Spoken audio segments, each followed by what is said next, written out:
Olá, pessoal. Boa tarde a todos. Boa tarde a quem está nos assistindo agora. Em mais um podcast do GEPA. Nós estamos aqui hoje reunidos, com o professor Renato Dias Martino, nossa querida Jéssica, Amanda, aqui presente também nossa querida Desirê. Nós vamos fazer aqui hoje, um toró de parpite, um brainstorm, falando um pouquinho aí sobre o livro do professor Renato, Pensando Melhor a Psicanálise. Nós tivemos a honra, eu vou falar por mim, mas falo também em nome da Jéssica, da Amanda, de sermos aluna do professor Renato. Por isso, nós sempre nos referimos a ele como professor Renato. Na universidade, né, Maria? Exatamente. Professor, como é que foi para o senhor? Eu vou iniciar fazendo essa pergunta, mas minhas colegas aqui também vão, instigá-lo, perguntar para o senhor, porque eu acredito ser uma grande responsabilidade, mas também algo que hoje nós congregamos no GEPA. Quando eu falo congregar, eu estou dizendo que é uma filosofia de vida. Essa responsabilidade de ter escrito essa obra, tão valiosa, que fez uma diferença enorme, não só na minha vida, falo por mim, mas também na vida de todas as pessoas que congregam essa filosofia de vida, que é a psicanálise do acolhimento. O senhor pode falar um pouquinho para nós, e aí a Amanda e a Jéssica também vai trazer algumas perguntas aí para que a gente possa falar um pouquinho dessa obra-prima? Marilda, primeiro eu quero agradecer demais, agradecer demais você, agradecer a Amanda, a Jéssica e todos aqueles que têm apoiado esse nosso trabalho,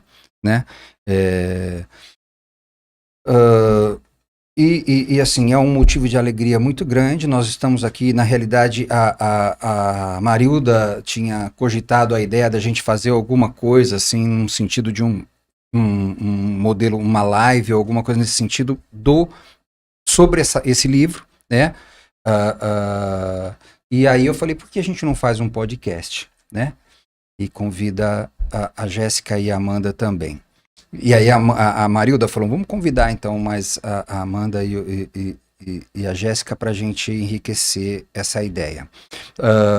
A Marilda fez o prefácio, dessa obra. Essa obra tem uma história, E a Amanda estava me lembrando um pouco antes aqui que, na realidade, essa obra aqui, ela começou como uma apostila do grupo do estudo. Não era nem GEPA, Era muito tempo atrás, eu reunia pessoas, fazia um xeroquezinho fotocopiazinha pequenininha e entregava na frente das faculdades, E o pessoal ia se juntando, a gente fazia grupos de estudos de introdução da psicanálise. Então, este livro aqui era, inicialmente, uma apostila. Essa apostila foi crescendo, eu fui convidado para dar aula na Unilago, aí esta apostila passou a se tornar um material didático das aulas de teoria psicanalítica no curso de psicanálise, no curso de psicologia da faculdade, perdão, e futuramente se tornou um livro chamado Primeiros Passos Rumo à Psicanálise, que foi publicado em 2012, já se vão 13 anos aí, Então, da primeira formulação como apostila até a publicação de 2012, foram várias revisões em grupo dessa obra, E aí foi lançado em 2012 e de lá para cá, periodicamente a gente pegava essa obra e estudava dentro dos grupos de estudo. E cada vez que a gente estudava, novas ideias iam aparecendo, novos conceitos iam se agregando, novas formas de olhar para isso, de pensar esse material, Até que me veio a ideia de trazer uma revisão dos primeiros passos rumo à psicanálise. Mas, depois de tantas revisões, não deu mais para chamar o mesmo nome, não deu para colocar o mesmo nome mais, E aí eu pensei nessa coisa de pensando melhor a psicanálise do saber ao estar sendo. né? Então, sim, é uma grande responsabilidade, Marilda, porque assim, ó, não é só, né? A gente vai encontrar nesse livro aqui conceitos básicos, né? Que vão desde do conceito de libido, passando pela primeira tópica, consciente, pré-consciente, inconsciente, e até lá na diferenciação do luto e da melancolia. Mas não só apresentando esses conceitos como uma revisão literária, mas como uma revisão a partir da prática clínica, a partir do que realmente ainda faz sentido disso tudo dentro da prática clínica. Então, realmente é uma grande responsabilidade minha, não de todos nós, porque a gente, né, fez essa revisão juntos. Esses conceitos foram pensados juntos. E foram revisados através desta possibilidade de rever em grupo isso, não é? Eu gosto, baseado nisso, né? É interessante porque não dá nem pra dizer que é só uma nova edição, porque não é a mesma coisa, nem é só uma revisão, é também uma expansão, né? É muita coisa já, assim, transformada principalmente pela prática. E é isso que é o mais interessante. Inclusive, nessa época da faculdade, eu me lembro bem, assim, acho que as meninas vão lembrar também que o professor Renato, ele realmente era o único que trazia mais essa ideia. Inclusive, ele deixava a gente, deu a liberdade pra gente, né, de explorar isso, assim, de alimentar essa ideia de que a gente também poderia contribuir, de que a gente também, né, assim, que todas as perguntas eram válidas, né, porque o ambiente universitário a gente sabe que nada contra essa corrente, né, assim, a gente tá ali para sentar e ficar quieto e aprender, Castrador, né? Pois é. Então, esse livro também é um reflexo de tudo isso, né, e aí pensar nisso também nos leva nos recorda também, mais uma vez, a importância dos grupos de... Bom, hoje, por coincidência, eu estava falando com a Cláudia, que provavelmente deve estar nos acompanhando, e ela usou uma palavra para descrever o livro que, nossa, fez muito sentido. Ela falou assim, eu usei um momento aqui para descansar e fui fazer a leitura. E é interessante porque a psicanálise, ela é difícil, ela é dolorosa de se pensar. Para aquele que não começou a ter o contato, as primeiras leituras vão ser difíceis.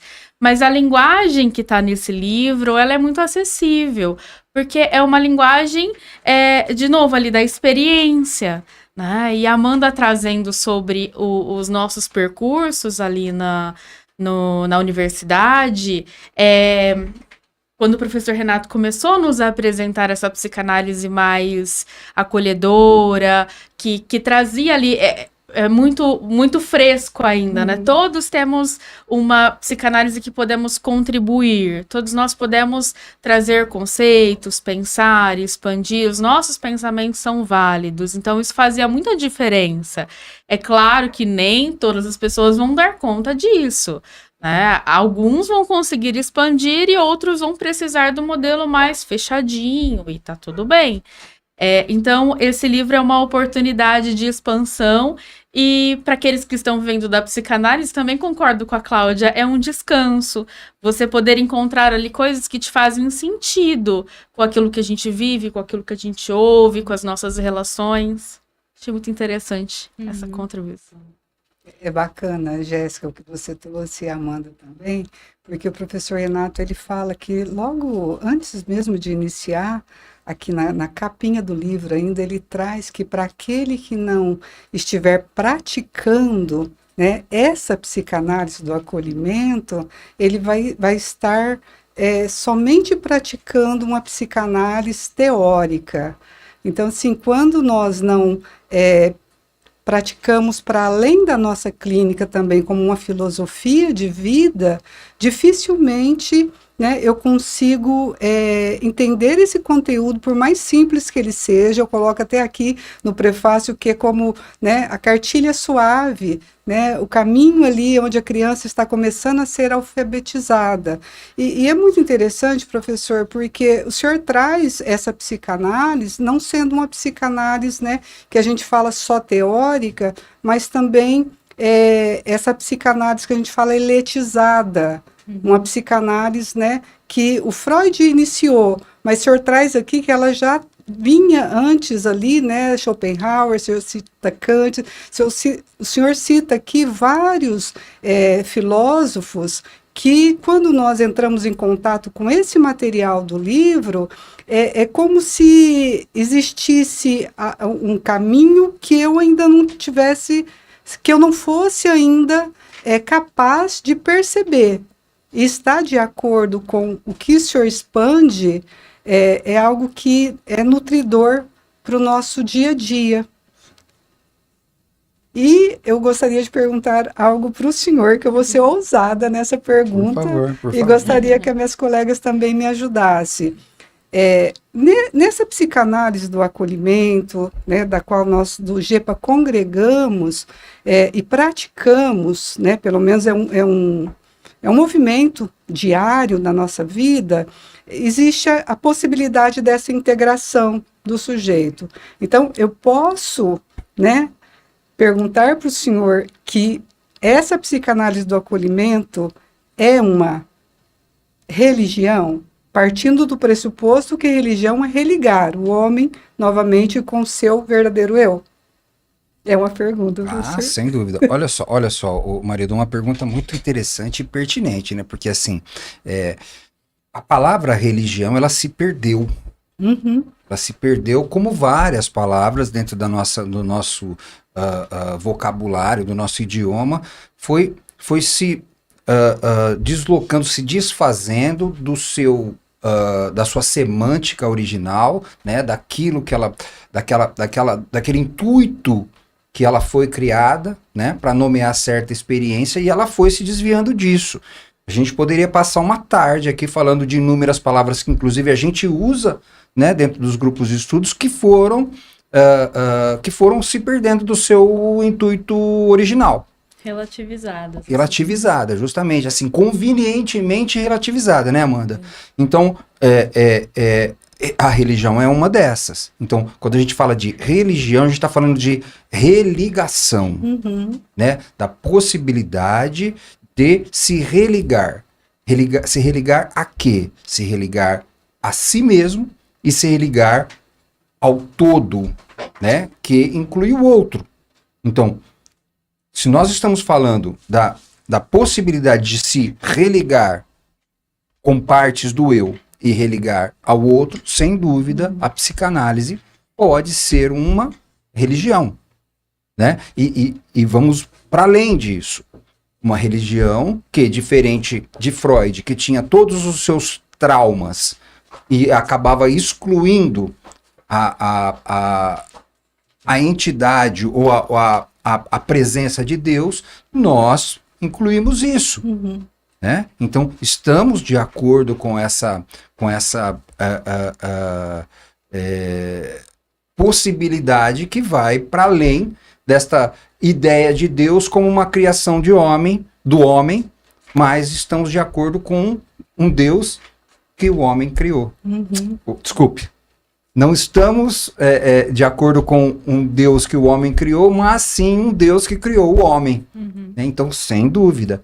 E se você me permitir me expandir um pouquinho aqui, sim. Assim, então, aqui num dos primeiros textos, e é um trecho da capa também, da orelha, o sujeito senta numa mesa, numa festa, num bar, alguma coisa, junto com o psicanalista, ele começa a ficar com medo que o sujeito está ali o tempo todo interpretando ele. Ai, você é psicanalista, então você deve estar me interpretando. Você percebe? Então não é isso.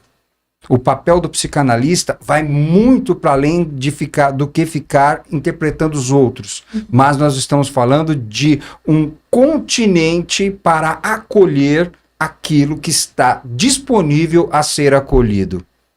Então, este é o papel do psicanalista, e não só dentro da clínica, mas o tempo todo na vida dele, porque senão...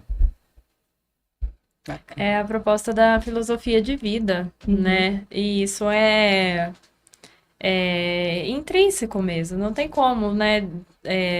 Qualquer proposta que vai fugir disso é realmente fruto e uma coisa que alimenta também uma desintegração, né? Eu sempre brinco também que essa psicanálise é como uma forma de arte também, né? Ali o nosso trabalho é de artista também, né? E um artista que trabalha com a verdade, com a realidade. Então você não fala que um poeta, ele é poeta só quando ele está sentado escrevendo. Não é. Ele é poeta sempre. No bar, na escola, na academia, ele é um poeta. E nós também. Como que a gente vai dizer, né? Não, eu sou psicanalista só dentro lá ali na minha consultório. poltrona do lado do divã. Só fora dali eu não sou, não. É realmente seria o desdobramento de uma desintegração, né? E aí eu vou até para uma proposta, assim, do livro, também pegando esse gancho, que outra coisa muito interessante que também, que por mais que a gente esteja aqui lidando, né, assim, estudando, né, uma proposta de introdução da psicanálise, dos principais conceitos, né, assim, realmente uma teoria bem introdutória, assim, um conteúdo bem introdutório, mas ao mesmo tempo a gente vê isso também, né, nesses capítulos. Até eu queria que o professor Renato falasse um pouco também desse desenvolvimento, porque a gente vê também a integração nesse sentido, assim, de autores que são mais relevantes, como, por exemplo, o Freud, obviamente, e aí a gente vai para Bion, para Melanie Klein, para o Winnicott, né? Então, a gente tem realmente uma corrente, né, de psicanalistas que são mais relevantes, assim, que fazem mais sentido para esse tipo de filosofia, né, psicanalítica que a gente está falando aqui. E aí eu até queria que o professor, talvez até indo até um pouco mais para trás, nos seus estudos também, assim, como que foi ir ligando esses conceitos também. Amanda, na realidade, assim, não fui eu que fui ligando, né? Eu fui encontrando um caminho, né? Então, Freud, ele prepara um ambiente prático, teórico prático, para que se desenvolvesse assim como trouxe a expansão da Melanie Klein. Então, isso foi me sugerindo. Nós temos outros pensadores antes de Klein. Nós temos, por exemplo, Firenze, que é um pensador extremamente importante, que conviveu com Freud. Nós temos o Abraham, também é outro, Otto Rank, o próprio Jung, não é? Temos Lacan, temos inúmeros pensadores que poderiam estar dentro dessa corrente, mas a configuração foi se mostrando tão fluente de Freud para Klein que isso se deu naturalmente, né? Então, a ligação da teoria freudiana com a kleiniana, ela se dá de uma maneira muito natural, orgânica. Então não existe ali uma tentativa de alinhavar uma coisa com a outra, mas um reconhecimento de algo que está ali. Por mais que esses pensadores também possam fazer sentido. E até a Anna Freud, né? Filha do Freud. Mas ainda assim, a expansão kleiniana, ela tem uma ligação orgânica, natural com as ideias freudianas. E depois esses dois pensadores, né, o Winnicott e o Bion, também trouxeram expansões que vieram naturalmente se expandindo daquilo que veio da Klein. Né? São experiências, são conceitos que a gente vai percebendo o desdobramento na clínica, no trabalho clínico, isso tudo se revelando. E não foi assim uma questão de escolher alguns pensadores, né? Eu passei por todos esses pensadores, estou te dizendo, li muito Jung, estudei muito Jung, né? Conheci bastante de outros pensadores, mas essa corrente ela foi acontecendo naturalmente, independente da minha escolha. E assim, me estendendo um pouquinho, não só para frente de Freud, mas para trás também, Ah, é. né? Schopenhauer. No Schopenhauer, foi se mostrando né? Por mais que o Freud havia ali já indicado isso, mas né? E assim, nenhum desses pensadores eu busquei aprender com ele. Mas eles foram aparecendo, eles foram surgindo. Conforme eu fui estudando, eles foram aparecendo e os trechos que eu fui vendo nas obras de pessoas que citavam eles me mostravam essa expansão, tanto para frente quanto para trás. Schopenhauer, Kant, Platão, não é? E aí a gente vai mais para trás ainda na cultura védica, que vai, no cristianismo. Então isso tudo cria esse sistema dedutivo teórico que não fica só dentro da teoria e muito menos dentro de deduções, mas se revela de uma maneira muito evidente na prática clínica. E serve como nomeação dessas experiências que a gente vive na clínica. Que é a que minha esposa está falando aqui em off, que é o pensamento em busca do pensador. Nós não estamos falando aqui de pensadores, né? Nós estamos falando de um pensamento que habitou, né, esses pensadores aí e foi se expandido em cada um de forma diferente e hoje está aqui disponível para ser pensado por nós e expandido também. Muito bom. Eu gostaria de trazer um pensar. A gente já ouviu você falar sobre isso em alguns momentos, mas eu acho que deixar aqui registrado ficaria também muito nutritivo.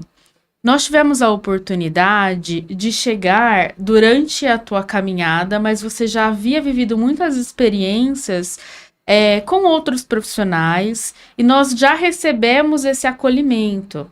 A gente está falando da psicanálise do acolhimento, porque o acolher em si é algo novo. Tem nomeações parecidas já na psicanálise, mas que holding, isso, né? Mas não é o acolhimento em si. Sim. Isso acredito que nós comungamos também desse pensar que fez toda a diferença. Nós já estávamos falando sobre a universidade, o quanto fez diferença alguém. Para quem estava no início, todo mundo apontando e dizendo, vocês estão começando agora, vocês não podem... Desde valores que você se cobra na clínica, aquilo que você vai escrever ou não, é como se a gente tivesse que sempre replicar o outro. E você trazer esse convite para o pensar, né? Coloca algo que é teu, coloca com as tuas palavras, usa isso daqui que você trouxe como um pensamento, mas que você generosamente nos doava dizendo, não, é teu pensamento, vamos lá. Então, tudo isso faz diferença. Eu acho que a gente também, você poder trazer um pouquinho para a gente, como que você conseguiu reconhecer o acolhimento, né? Como foi um pouquinho da caminhada até chegar nesse lugar de psicanálise do acolhimento? Jéssica, assim, ó, não foi eu que fiz isso. A gente fez junto. É que assim, ó, eu talvez tenha alguma coisa mais proeminente que é a coragem. Então eu peitei e afirmei alguma coisa, defendi uma ideia que nós elaboramos juntos. E juntos desde a faculdade, não é? Vocês estão, assim, dei aula para vocês na faculdade, no curso de psicologia, para as 3, não é? Uhum. E não é à toa que vocês estão aqui. Percebe? Então, eu simplesmente botei a minha cara e falei, olha, aqui, ó, é isso. Mas aqui está alguma coisa que a gente formulou junto. O acolhimento também, ele foi emergindo.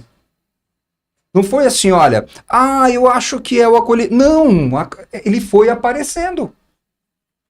Ele foi emergindo uma experiência né, que assim, puxa... O Winnicott falou do holding, mas não é bem holding. O Bion fala do conter, do reverie, da função alfa, mas não é bem isso, né? A Melanie Klein fala ali identificação projetiva, né? Com a mãe. Mas não é bem isso, né? Vamos pensar o que poderia ser. E aí o acolhimento foi aparecendo como alguma coisa inevitável. Porque é acolher, né? E um acolher especial. Não é mais uma vez, não é uma palavra usada de maneira pejorativa aí no senso comum. A gente está falando de acolher como uma experiência vincular. Só se acolhe aquilo que está pronto, que está disponível, que está predisposto a ser acolhido. Não dá para acolher alguma coisa, alguém que não esteja predisposto a ser acolhido. Então, acolhimento, a palavra acolhimento pressupõe vínculos. Eu me emociono, né? Não tem como, professor. Me veio meu pai aqui, né? Ele dizia assim, quando algumas pessoas que vão assistir aí talvez se lembrem, não sei, tinha um jogo, né, que era dia domingo, tinha uma zebrinha, e ele falava, ai filhinha, faz aqui para mim, você tem boa sorte, ele falava. Eu acredito que eu peguei isso, né, porque nós todos aqui tivemos a sorte de ter um professor como o senhor, generoso demais, porque quando o senhor fala assim, olha, tá tudo aqui, né, eu já pensei por vocês, eu já fui lá, eu já li, tá organizadinho. Essa generosidade que o senhor nos traz, foi esse material que eu acredito que para a Amanda também, né, para a Jéssica, que nós estávamos ali caminhando, e era algo que nas universidades, pelo menos para mim, que era a primeira, né, experiência, eu falava, nossa, mas isso me faz sentido que ele está falando, né? É meio, né, muito estranho, que eu nunca havia ouvido falar nada, né, sobre psicanálise, nem sobre, né, essa coisa que o Freud traz ali, e esse pensamento, até a Jéssica traz muito no livro dela, que eu acho fantástico, né, o material que ela expandiu ali do Bill, o pensamento em busca de um pensador, na psicanálise do acolhimento, o senhor traz aqui um pensamento errante em busca de um pensador para se alojar e ser expandido. Isso mesmo. Então, assim, me veio essa impressão, né, que toda essa generosidade, como a Jéssica bem colocou, que o senhor já trazia aí uma bagagem de se acolher, da sua terapia pessoal também, o senhor pôde generosamente entregar para nós. Então, nós tivemos muita sorte. Marilda, assim, muito bonito isso que você está dizendo, né? E assim, né, indo para além disso, essa generosidade, ela forma uma conjunção constante, né? Então, ela não é uma via daqui para vocês, mas é uma troca. Ela volta também. E volta de maneira abundante, né? Então, não é só assim, né? O professor Renato Generoso é assim, ó, cada relação tem um elemento que fundamenta chamado generosidade. Então, generosidade é uma função do vínculo, né? Não é uma função do sujeito. Então, o vínculo que foi estabelecido tem uma função de generosidade. Aliás, outro elemento do vínculo e que é muito observável é também a transformação de ambos, né? Então, todos esses anos juntos, assim, é difícil até dizer que não somos os mesmos também, porque, né, quanta mudança na vida pessoal, profissional de cada um, né? E eu, particularmente, assim, gosto muito de ter esse tipo de observação, que na verdade é uma contemplação também, né? Observar as mudanças, de onde a gente saiu, onde a gente tá, e aí olhar para trás, algumas coisas que vêm, assim, na recordação mesmo, né? E, inclusive, com essa prática clínica, né, que o professor foi falando, de tudo que se revela ali, E aí, em tantos anos já de análise pessoal também com o professor Renato, isso é uma coisa que eu também vejo, assim, que hoje eu olho para trás e vejo muita mudança também, né, da parte dele, da minha parte também, de desenvolver mais confiança, mais liberdade, né, e responsabilidade também. Mas é interessante também, aí eu até vou, assim, né, se o professor Renato estiver... quiser expandir um pouco mais isso daí, né?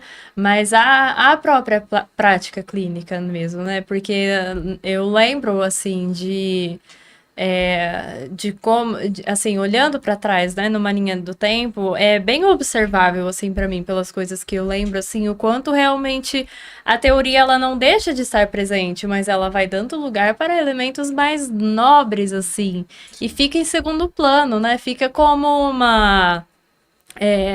um recurso mesmo, uma ferramenta, né, um utensílio que está ali para ser utilizado, mas que não é a fundação do que, né, que sustenta tudo que está acontecendo ali. E se o professor quiser falar mais um pouquinho Não, sobre claro, isso. Amanda, olha só, muito bacana a tua fala, é muito legal e assim, fundamental a gente pensar que, assim, isso aqui, né, é transformação também, precisa ser transformação, por mais que foi publicado e está registrado aqui, é necessário que isso aqui seja repensado periodicamente.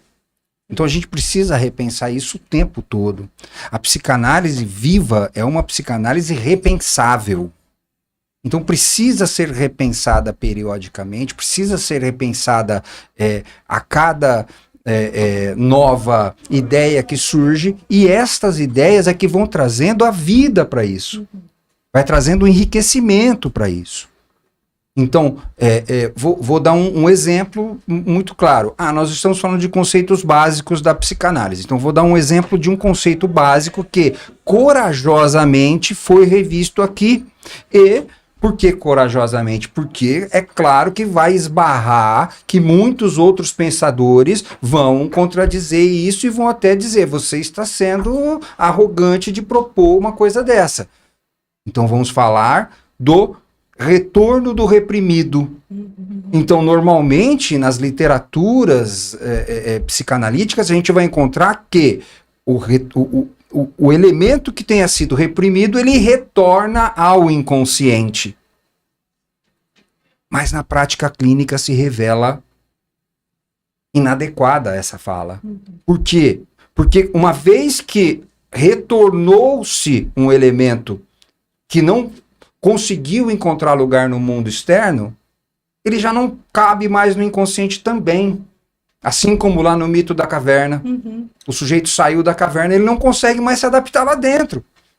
Então ele vai ficar vagando num nível chamado pré-consciente, tentando emergir novamente, sendo reprimido novamente, dependendo do ambiente, né, e das censuras que possam encontrar. Então, é inadequado dizer que o reprimido retorna ao inconsciente. Como é que... Onde é que... Não, nenhum outro pensador eu ouvi falando isso. Mas isso ficou claro na prática clínica. Então, a prática clínica vai, aos pouquinhos, transformando a teoria. A partir da prática clínica. A partir da experiência. A partir da experiência. Aprender com experiência. Inclusive o Bion, né? O Bion é uma grande inspiração, né?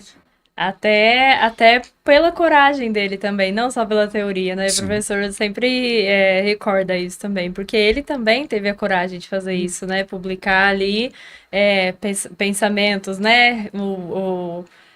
Esse repensar dele também, né? Pensar pela segunda vez, né? Pensar de novo, pensar melhor, talvez, né? Também seja adequado dizer. E o Bion é uma grande inspiração mesmo, né? Sim. Agora, assim, né? Se eu puder expandir um pouco essa ideia, Amanda, assim, ó. Nós temos inspirações. Freud é uma grande inspiração, Schopenhauer é uma grande inspiração, Klein é uma grande inspiração, Bion, Winnicott, todos esses pensadores são inspiradores. são pessoas que nos trazem contribuições extremamente importantes.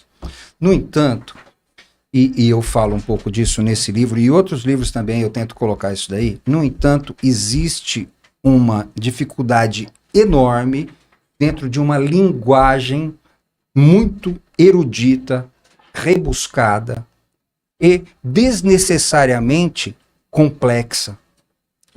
Aquilo que a gente precisa dentro da psicanálise é acessibilidade. Nós não estamos falando aqui de maneira alguma numa configuração intelectual. Nós não podemos, de maneira alguma, transformar uma sessão psicanalítica em uma sessão de intelectualidade. Nós não estamos trabalhando no nível do intelecto, nós não estamos trabalhando no nível do saber, nós estamos trabalhando no nível emocional e afetivo.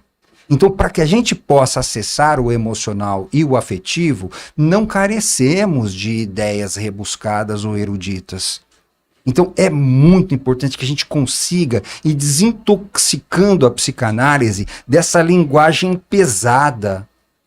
Por quê? Porque a psicanálise, ela já é extremamente desconfortável. As formulações psicanalíticas são desconfortáveis. Cada vez que a gente cogita uma ideia psicanalítica, a gente está tocando em coisas profundas de cada um de nós, das experiências mal sucedidas, dolorosas, de perdas. Então, se além disso a gente ainda coloca uma linguagem erudita, rebuscada e complexa, aí a gente perde a mão da coisa completamente. Então, nós precisamos ser os novos psicanalistas. Os novos psicanalistas que têm a coragem de publicar precisam ter esta missão de trazer uma linguagem mais acessível. Faz sentido? Muito. E muitos caminham nesse outro sentido, né? Assim, inclusive com essa característica da linguagem, né? Complexa, né? Complicada até, né? Porque não é só complexa, tem coisa que parece que é propositalmente complicada. Essa é uma mesmo, outra coisa, né? que depois eu quero falar um pouquinho. Porque essa diferenciação é magnífica mesmo. Mas parece que talvez nem seja um intuito, mas que se desdobra de um tipo de funcionamento, que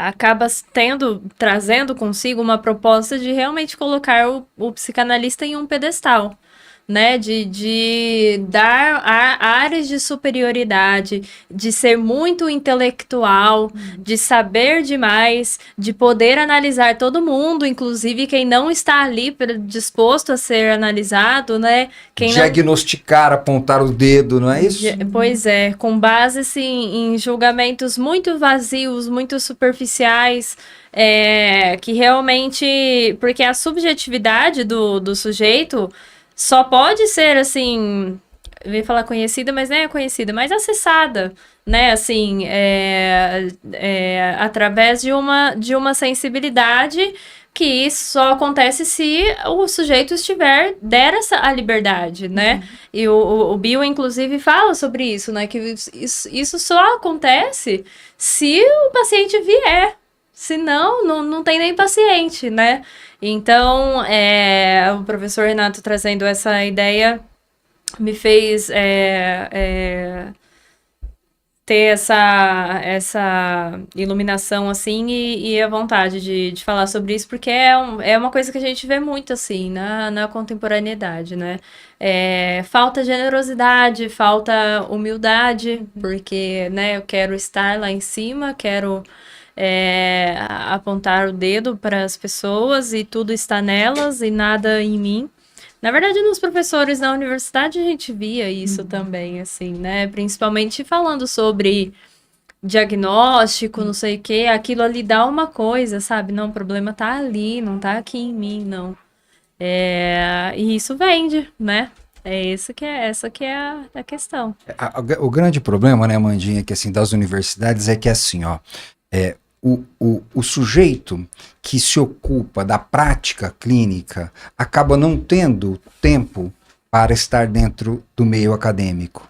E aquele que se compromete com o meio acadêmico acaba não tendo tempo de estar se dedicando à prática clínica. Então a gente encontra aí um abismo no meio dos dois sujeitos, né, onde aquele que está praticando a clínica e poderia contribuir com elementos vivos, ricos, enriquecidos de experiência, não entram no ambiente acadêmico. E aqueles que estão dentro do ambiente acadêmico, vivendo e sobrevivendo de revisão literária, é que estão ali dando aula para os possíveis aspirantes a psicólogos ou psicanalistas. Que só aprendem, pelo exemplo do professor, a replicar. É isso Só mesmo. replicar. Se me permitirem, acho que entra muito em contato com tudo que a gente tem falado aqui agora, essa ausência do modelo, ou seja, a gente está pensando sobre a análise pessoal, que se torna o nosso modelo, porque eu não vou encontrar no livro como que o paciente pode sair de determinada situação. Eu vou viver na minha experiência, quando eu me deparar com situações, porque todos nós temos situações parecidas da vida, né, base, e após receber, então, viver esse modelo, é que eu vou conseguir levar ali.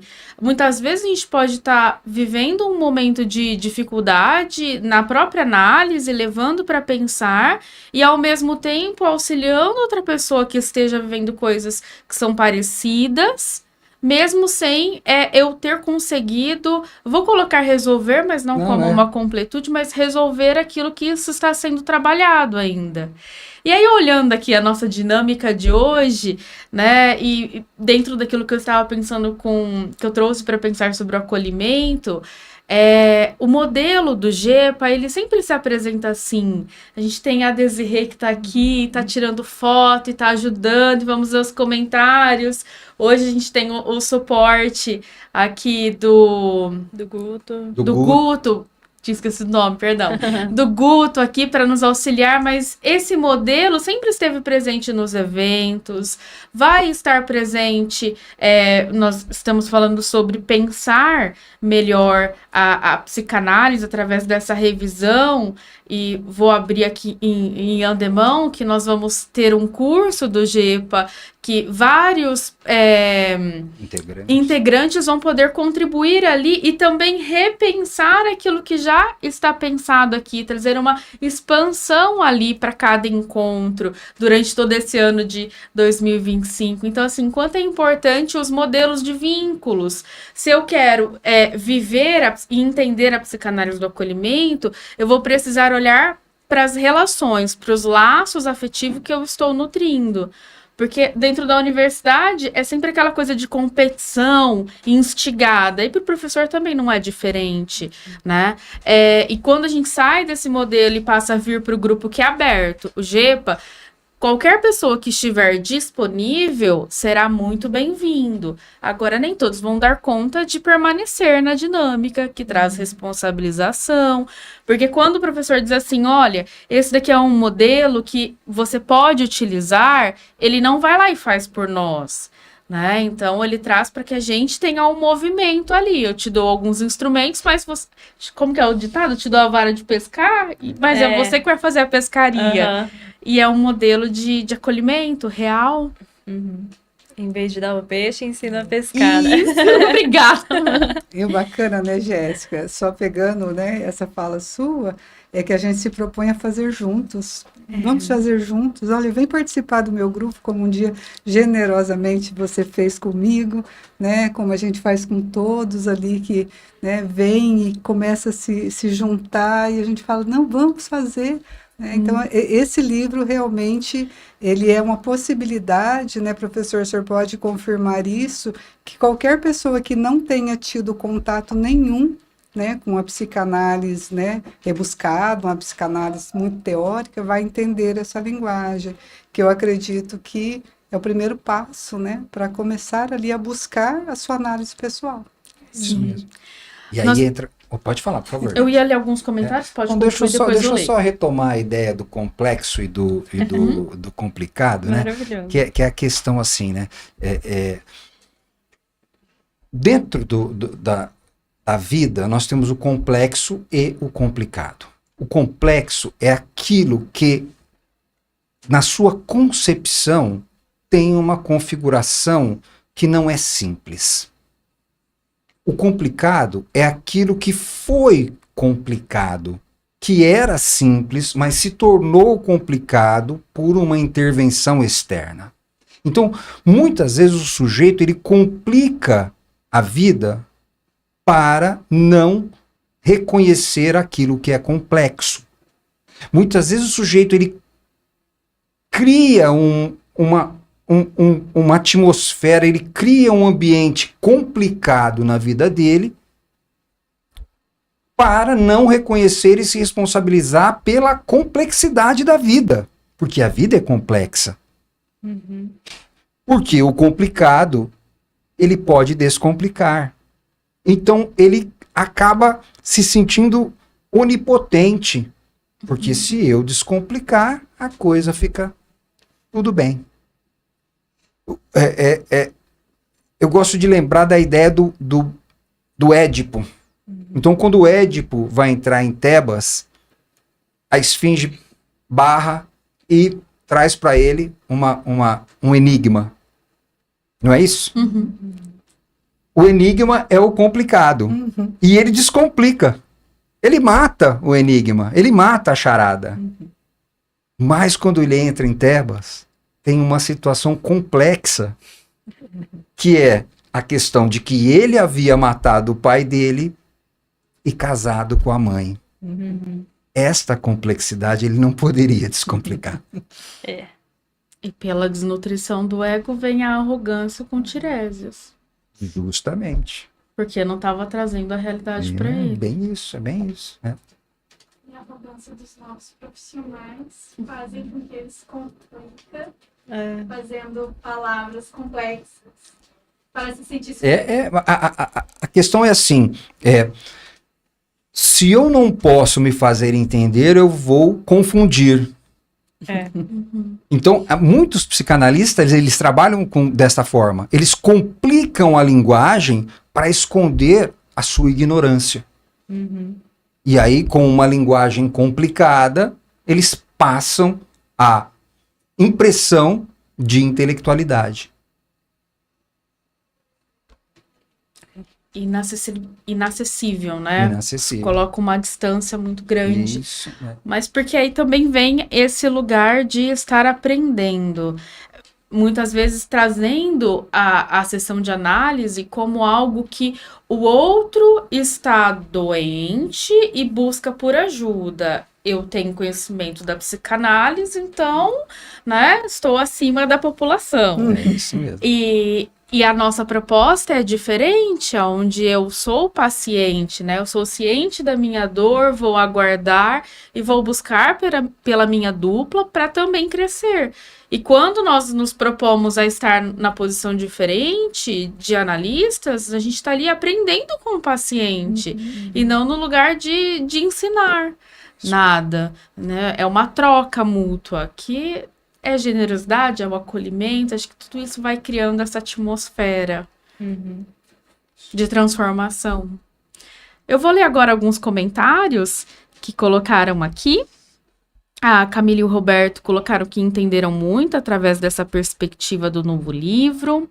A Cláudia, que eu mencionei anteriormente, ela comentou, né? Para mim, o livro é um lugar de descansar, um passeio gostoso pela psicanálise. A Jéssica Montoni também está por aqui. Me encontrei no conteúdo desse livro e reencontrei uma possibilidade que há muito tempo não encontrava na teoria. Minha analista sabe. Íntegra e prática, renova, complementa e expande. Que é isso, né? É a facilidade de conseguir pensar coisas que são complexas. A Roberta também colocou: dentre todos os livros escritos pelo professor Renato, todos maravilhosos, esse Pensando Melhor a Psicanálise me marca muito, pois estava sendo revisado quando iniciei no GEPA. Olha que coisa boa, né? E a Cláudia complementou aqui: importante trazer a psicanálise para o dia a dia. A psicanálise do acolhimento é um caminho para isso.